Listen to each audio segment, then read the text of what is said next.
Hello welcome. मैं हूं इमरान और आप देख रहे हैं लर्निंग सेक्शन। ये वीडियो मैं काफ़ी दिनों के बाद बना रहा हूं, लेकिन ये वीडियो उनके लिए है जो सऊदी अरब में रहते हैं या सऊदी अरब में आने चाहते हैं, उनकी प्लानिंग चल रही है।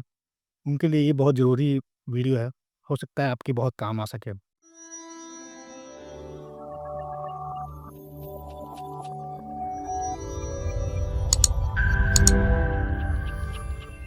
बने रहे इस वीडियो में।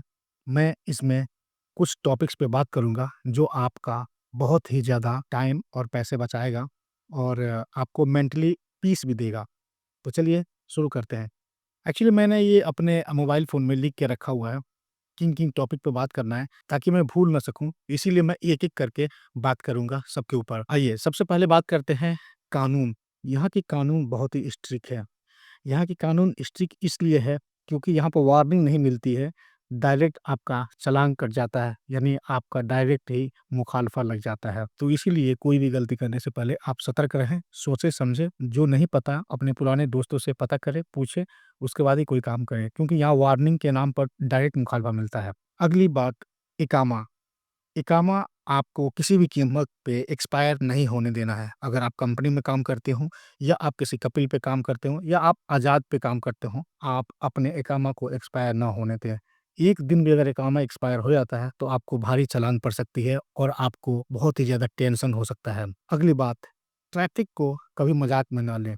कभी भी यहाँ पर चलेगा वाला सीन नहीं चलता है।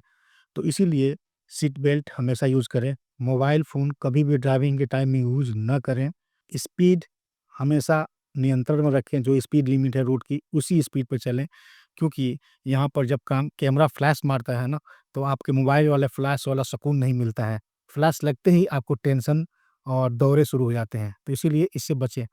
इससे आपका पैसा और भाग-दौड़ और टेंशन से भी बचाएगा। अगली बात, यहाँ पे कुछ ऐसे एप्लीकेशन है मोबाइल का जिसे आपको लाज़िम यूज़ करना है, जैसे अबसर हो गया, तौकन्ना हो गया, सहेती हो गया।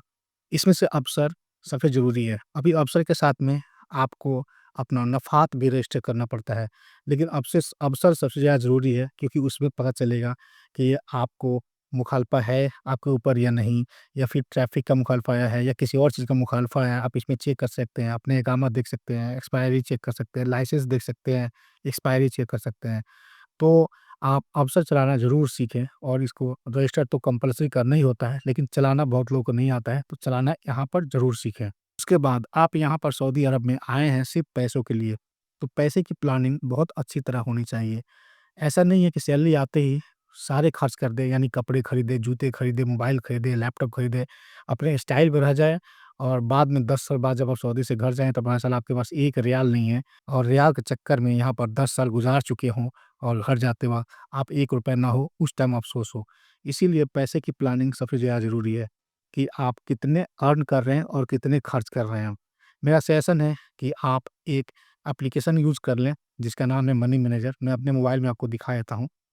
इसका पेड और फ्री वर्ज़न दोनों आता है। आप अगर यहाँ पर देखें तो शायद आपको दिख जाए। ये मनी मैनेजर आप इसे यूज़ कर सकते हैं। डेली के खर्चों को आप इसमें डाल सकते हैं। यानी कुछ भी खरीदें आप इसमें डाल दें, एंट्री कर दें और महीने के लास्ट में आप चेक कर सकते हैं कि मेरा खर्चा कितना हुआ है। सपोज़ अगर महीने का 500 रियाल का आप बजट बना के रखे हैं, तो इसमें 500 डाल दें, उसके बाद खर्च करते रहें। महीने के लास्ट में आपको पता चल जाएगा कि मेरा खर्च 500 से ऊपर जा रहा है या नीचे जा रहा है। फिर अगले महीने आप इसे कंट्रोल कर सकते हैं। इसीलिए आप चाहें तो इस ऐप का यूज़ कर सकते हैं। तो इससे पैसे की प्लानिंग बहुत अच्छी तरह कर सकते हैं आप। उसके बाद सेहत का सबसे ज़रूरी ख़्याल रखें आप। सेहत का ख़्याल रखने का मतलब ये है कि काम के दबाव में आकर अपना आप टेंशन से दिमाग ख़राब ना करें। काम यहाँ पर करना ही पड़ेगा आपको। तो इसीलिए काम को आप टेंशन ना बनाएँ, काम को एन्जॉय करें आप। उसके बाद से टाइम टू टाइम आप अपना चेकअप कराते रहें। पानी ज़्यादा से ज़्यादा पिएँ, स्ट्रेस कम लें और अपनी सेहत का ख़्याल रखें। क्योंकि सेहत एक बार ख़राब हो गई, तो कंपनी आपको बैठा के पैसे नहीं देगी। या तो कंपनी आपको वापस भेज देगी या तो सैलरी काटना स्टार्ट कर देगी। तो इसीलिए सेहत सबसे ज़्यादा ज़रूरी है। उसके बाद आपका बिहेवियर, यानी कि आपका लाउड आर्गुमेंट, फाइट, झगड़े, आपके दोस्तों के साथ गलत व्यवहार, कंपनी के स्टाफ के साथ व्यवहार गलत, ये सबसे बचें। पीसफुल, रिस्पेक्टफुली बात करें किसी से भी। मैं यहाँ पर काफ़ी सालों से सऊदी में हूँ। मेरा एक्सपीरियंस ये बोलता है कि नेपाली सबसे बेस्ट रिस्पेक्ट करते हैं और वो दूसरों से भी उम्मीद करते हैं। हालाँकि दूसरे उनको रिस्पेक्ट दे या ना दे कोई फ़र्क नहीं पड़ता, लेकिन वो बहुत ज़्यादा रिस्पेक्टफुली दूसरों से बात करते हैं। मैं आपको सजेस्ट यही दूँगा कि सऊदी में आए हैं तो नेपालियों की आदत सीखें। जो नेपाल से हैं, वो दूसरे कंट्री के या अपने कंट्री को ही लोगों को बहुत रिस्पेक्ट देते हैं। रिस्पेक्ट यहाँ सबसे ज़्यादा ज़रूरी है। किसी से भी आप बदतमीज़ी ना करें, गलत ज़ुबान ना बोलें, हमेशा सबसे रिस्पेक्ट से बात करें। इससे होगा ये कि जो काम आपसे नहीं होने वाला है, जो काम आपका कहीं फँस गया है, वो काम भी ये रिस्पेक्ट आपको दिला देगा और आपका काम आसानी से निकल जाएगा। उसके बाद रॉन्ग काम या किसी क कंपनी के हाथों में जाने से बचें। यानी किसी भी अगर कंपनी में आप काम कर रहे हैं, तो अच्छी तरह से कंपनी का बैकग्राउंड चेक करें, रॉन्ग प्रोफ़ेशन ना चुनें, ताकि आपका केस कचहरी और कोर्ट के चक्कर ना काटते रहें। फैमिली और मेंटल हेल्थ को इग्नोर कभी ना करें। अपने फैमिली से टाइम टू टाइम बातें करते रहें, अपने दोस्तों से टच में रहें। इससे क्या होगा, आप मेंटलिटी आपका जो मेंटल है वो सही रहेगा, मेंटलिटी आपका हेल्थी रहेगा और आपका मेंटल और जब हेल्थी रहेगा और आपका सुकून मिलेगा दिमाग से, तो आप अच्छे से अपने काम कर सकते हैं और काम करने में दिल भी लगेगा। इसीलिए आप अपना माइंड को अपने फैमिलियों के साथ में डाइवर्ट करें, हमेशा काम का टेंशन से अपने दिमाग को खराब ना करें। बोलने का मतलब ये है कि आप अपने फैमिली से, दोस्तों से बात करेंगे, थोड़े अपने घर में से मतलब अपने कमरे से बाहर निकलेंगे, दोस्तों से मिलेंगे, फ़ोन पे बात करेंगे, आपका माइंड डाइवर्ट होगा, आपका दिल अच्छा लगने लगेगा। इससे क्या होगा, बहुत सारी बीमारियों से भी आप दूर रह सकते हैं।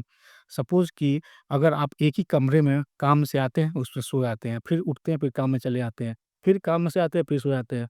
तो इससे क्या होगा, आपका मेंटलिटी प्रॉब्लम हो जाएगा, आपका मेंटल डिस्टर्ब होने लगेगा। तो इससे क्या है कि आप अपने दोस्तों से बात करें, अपने घर वालों से बात करें। आपको बात करने से, थोड़ा कमरे से बाहर निकल के थोड़ा घूमने से, इससे क्या होगा, आपका मेंटल अच्छा रहेगा, आपका दिमागी सुकून मिलेगा, आप डिस्टर्ब नहीं होंगे, बीमार नहीं होंगे और आपको काम करने में अच्छा लगेगा। तो ये सब बातें आप नोट करें। अगर सऊदी आ रहे हैं या सऊदी में हैं, इन सब बातों का ख्याल रखें और आप अपना टाइम और पैसा दोनों बचा सकते हैं। बहुत सारे लोगों को जानते हैं हम, जो 30-30 साल यहाँ पर काम किए हैं, उसके बाद घर जाते वक़्त उनके पास में 1 रियाल नहीं है और इस रियाल के चक्कर में काफ़ी साल सऊदी में गुज़ार दिए हैं। तो उम्मीद करता हूँ कि आप उनमें से ना बनें और अपने पैसे के प्लानिंग, अपने हेल्थ का, अपने काम को, सबको आप अच्छे तरह से मैनेज करके रखें। यानी बोलने का मतलब ये हुआ कि प्रोफ़ेशनल लाइफ़ और पर्सनल लाइफ दोनों को अलग रखें, दोनों को एक साथ मिलाकर ना चलें। इससे क्या होगा कि आप अच्छी तरह से काम में नहीं मतलब अपने काम में दिल नहीं लगा सकते हैं और आपको टेंशन हर वक़्त लगा रहेगा। तो उम्मीद करता हूँ ये वीडियो पसंद आई हो। इस तरह दूसरा वीडियो देखने के लिए आप हमारे चैनल के साथ जुड़े रहें। मिलते हैं अगली वीडियो में। Thank you for watching.